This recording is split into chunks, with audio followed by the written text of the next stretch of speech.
I think this is something that was honestly blown hugely out of proportion, because he first of all said the Khan family looked like amazing people in that interview, which for whatever reason never wants to get reported. He called him a hero on so many, so many different times. But and again, he wasn't talking. This isn't a Muslim thing. This is an ISIS thing, and this is also an anti-immigration, anti-Syrian refugee thing coming into the country, because he doesn't want to see more Americans dead. I mean, my father's a great patriot. He doesn't want to see more Americans dead. Eric Trump earlier today saying that the feud between his father and the Khan family has been blown completely out of proportion by the liberal media. Joining us now with reaction, Fox News contributor Rick Grinnell and conservative columnist and Trump surrogate A.J. Delgado. A.J., this is very frustrating to me. He called the son a hero. He was against that war. Hillary was for it. He said once you go to fight the war, you got to finish it, and we know what happened by pulling out early. When you compare Pat Smith's coverage to Khan's coverage, the disparity is nearly an hour to 70 seconds by the mainstream media. So my question is, why are they distorting this, and what does it mean?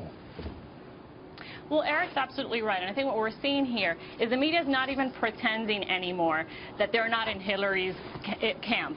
Let's see what happened here. We had headlines saying that Donald Trump had attacked Mr. Khan. And the truth is, not only did Donald Trump not attack Mr. Khan, he praised him. He said this was a nice man who seemed like a nice man. The attacking came from Mr. Khan, who viciously, heinously, for no reason said, and I quote, that Donald Trump had sacrificed nothing. Not only was that an unnecessary, ugly, toxic insult, and what could have been a beautiful speech about his son's heroism, but Mr. Khan insulted most Americans when he said that, because he was saying that someone who's a parent like Mr. Trump, who's had 5 children, raised 5 wonderful children, can do that without any sacrifice. What about school teachers? What about firefighters? All of these people sacrifice daily for this nation, and he's saying essentially that unless you've lost a child in war, you have sacrificed nothing. It was really a shameful speech. Rick, when you look at, all right, our National Director of Intelligence, James Clapper, our FBI Director, Comey, our CIA Director, Brennan, our Assistant FBI Director, Steinbeck, our former Special Envoy to defeat ISIS, General John Allen, and one more, our House Homeland Security Committee Chair, McCall, all said, like Belgium, like Germany, like Paris, like Europe in general, that ISIS and radical Islamists will infiltrate the refugee population. That's where his policy is coming from, until we can vet them and make sure Americans are safe. He wasn't talking about the Khan family. He wasn't talking in any pejorative way about anybody. He's talking about keeping Americans safe. Why does the media take it to that level? These are a bunch of young reporters who are really easily manipulated. And when you look at these reporters who are just retweeting and repeating and reposting stuff on Facebook, no one is really taking the time to look at the evidence. They're looking at their colleagues, they're looking at their Twitter followers, and they're just repeating this line. It's groupthink, and it's a very young reporter thing to do. But it's not just groupthink. It's also, CNN and NBC and ABC and CBS. I mean, the disproportionate coverage, especially when you compare it to Pat Smith, it's daunting.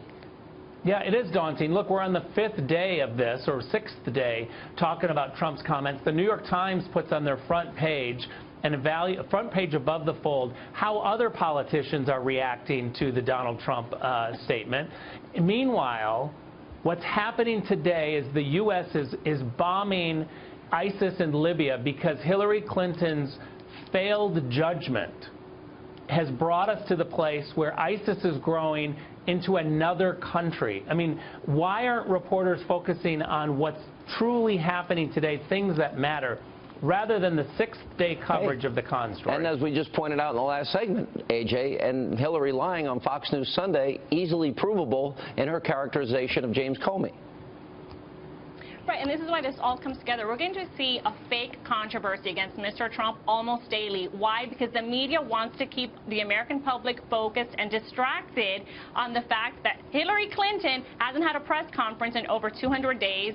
They want to keep us distracted away from the fact that the Clinton Foundation was basically a pay-for-play organization and all of these other issues. So if they can keep manufacturing these fake controversies, they figure the American public won't pay attention to what Hillary Clinton's record is or what she's doing. But we're smarter than that, and we will. All right. Thank you both for being with us.